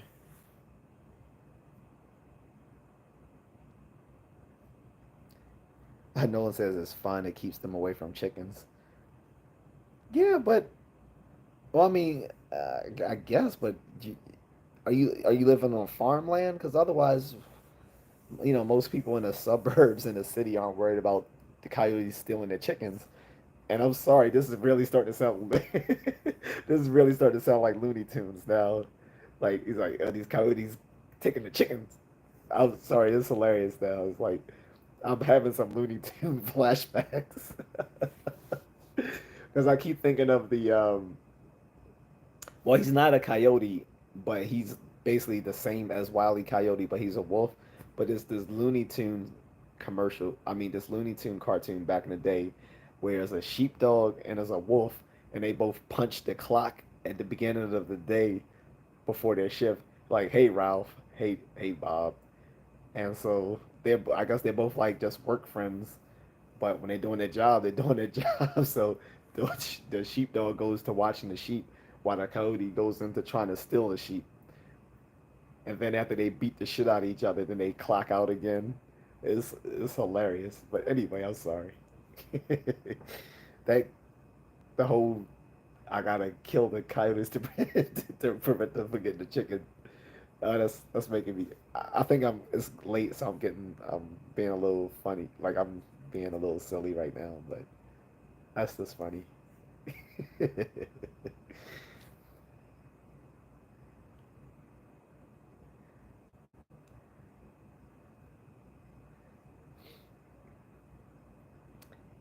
Difference is what are your thoughts on seed oils? A lot of talks of certain seed oils, like vegetable oils, being bad for you. It depends on it depends on what type of fats they are, right? Like, um, are they omega? The omega level fats and all the different. I forget all the terms like polyunsaturated fats, monounsaturated fats, um, stuff like that. That's what really matters. What type of fat they are. These oils, um, not so much the type of seed. And some are better than others. Like the polyunsaturated are better than the monounsaturated, which are both better than the trans fats. Like you should be like not using things cooked in trans fats. So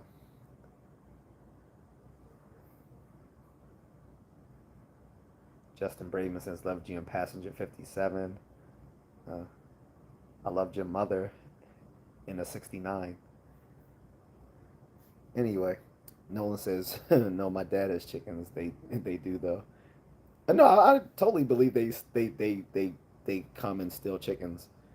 Because they will like go after small animals generally, even small children. So yeah, I completely believe that. I'm just saying it was just hilarious the way you phrased it. It, I just had a flashback to like all the Looney Tune cartoons I used to watch. Bonnie says I go to a homeopathic doctor. I'm more apt to take his advice. I would be skeptical of that, Bonnie. Homeopathic medicine is just, you're basically just consuming water. Like, it doesn't make medical, the I get the idea behind it, but the very idea was started by a charlatan, and homeopathic medicine won't work because it's diluted to the point where none of the original chemical of which it's supposed to be a dose of it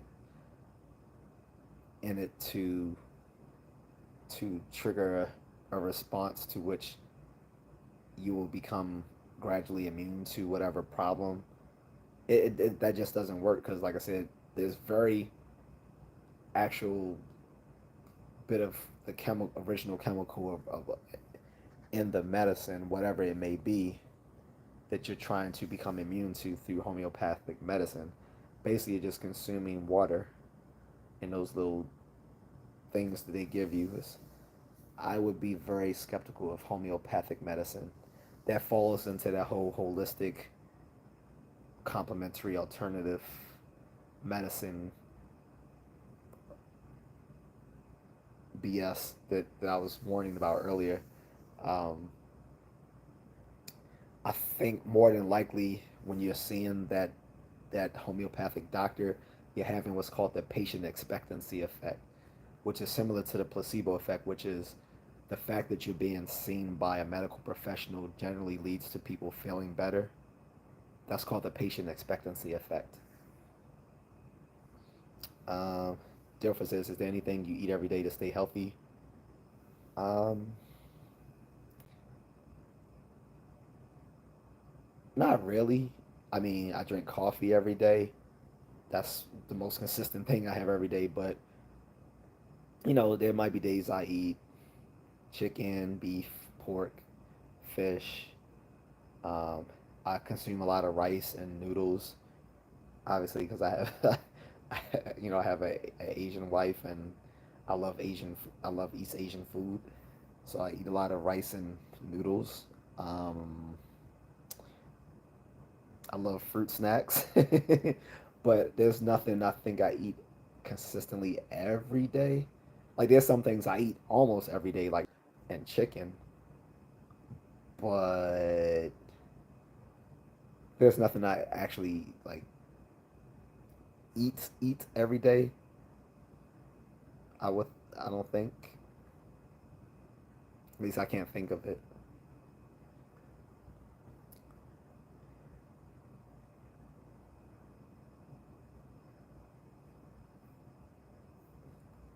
Coyote killed baby deer. I didn't know that. I would think that the fawns would be too swift for them, but guess not. Unless you're talking about like the infant deer, then yeah, I'm pretty sure they would be a victim of like an easy target for coyotes, since they seem more of a of they seem more like scavengers than like apex predators.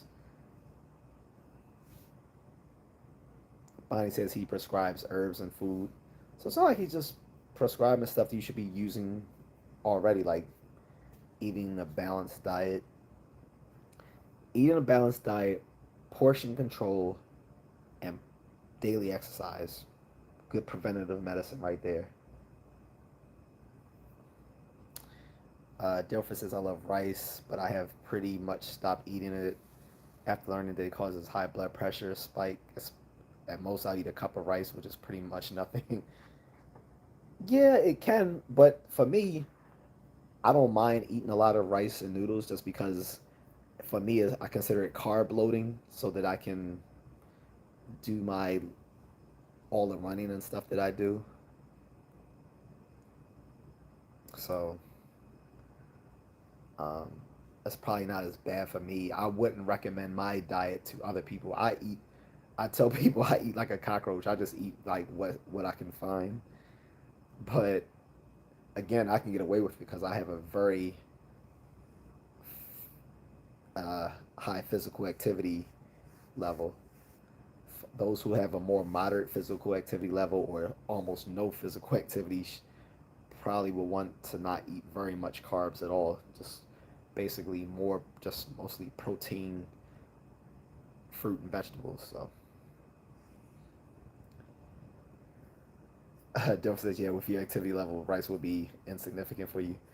Yeah, especially like, and some of these a lot of these Filipinos do have diabetes, by the way, and I keep telling my wife to be careful of that. That's why I make her run every day, or I try to get her to run every day. Because I told her, I say, I don't care. I say, as long as, I say, even if you just run 5 minutes, that's good. Just at least run 5 minutes a day. It's better than nothing because, she has a stressful job and doesn't get much physical activity throughout the day. And Filipinos eat a lot of rice, which is not healthy when you don't exercise.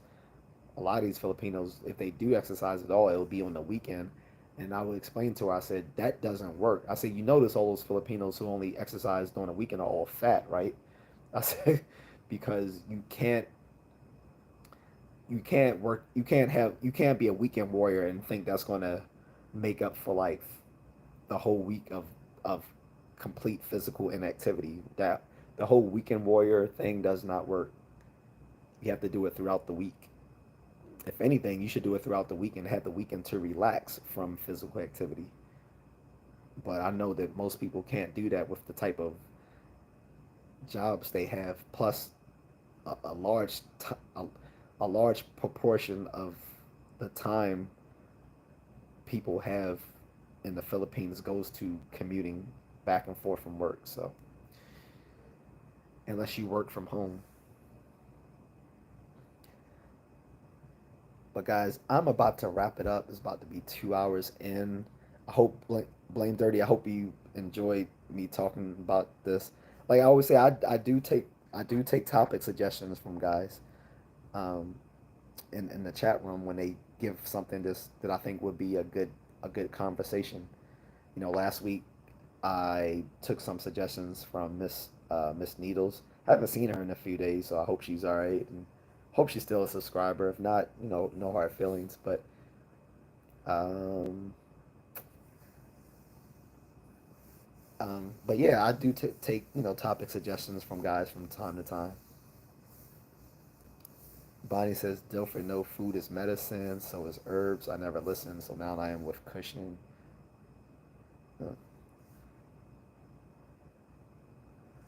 Uh, Dilford says, Dilford says, you have a good one, man. Thank you.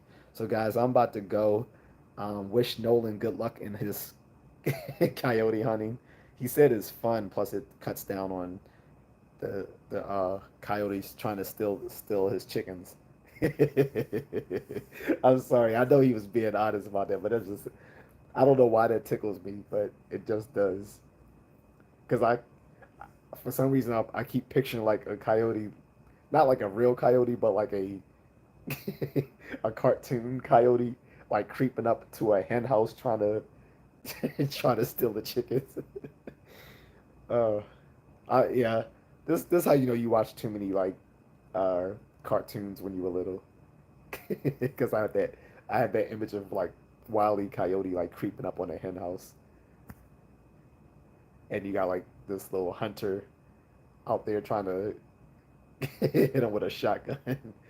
Not like Elmer Fudd necessarily, but just like some like random, like some random humans on the cartoon that they never show their faces. You can just see their bodies.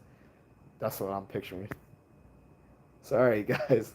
I'm being silly, which means it means I'm probably tired. So I'm gonna go. Um, Again, if you want, I posted uh, an earlier live stream I did talking about Joe Biden, talking about he, he's he's stepping aside and supporting Kamala Harris to run for presidency. That was on that's going to be talked about all Monday. There's going to be political pundits on both sides running with this story all day on Monday, and people, the Team Blue is definitely going to be in crisis mode now. There's going to be a whole lot of BSing, people saying this was the plan all along. There's going to be people trying to say that crap. Then there's going to be other people trying to herald Kamala as the second coming of Obama, but now with a vagina. um, it's gonna be hysterical. So we'll see. And also, I also uploaded a video with a friend of mine earlier when we were on our way to this anime store, basically talking about how, unfortunately, um, black families have normalized child abuse. So it's a pretty serious subject, but the way we handled it is still entertaining to listen to, I think. So, uh, you know, guys, thanks for being here. If you can, and if you already haven't, please like and subscribe. You can also share the video and hit notifications so you know when I'm uploading a new video. And if you have some discretionary income, you can donate to my Buy Me a Coffee, where I can actually buy coffee. And I do take cash apps as well. I'm not Whereas I'm not gonna beg for cash apps like Austin Holloman does. Oops, did I say that out loud? Well, in any case, I'm not gonna e-beg, but at the same time, I'm definitely gonna be appreciative of anyone who drops a cash app. The only time I even tell people to drop me a cash app is when they want to change the topic of my conversations. Otherwise, otherwise I don't demand it of my audience the way some of these vloggers do. One whose name I already mentioned. But in any case, guys, everyone take it easy. And I will, Bonnie. Thank you a lot. I'll tell you said hello. All right, guys. Take care. Okay. Bye.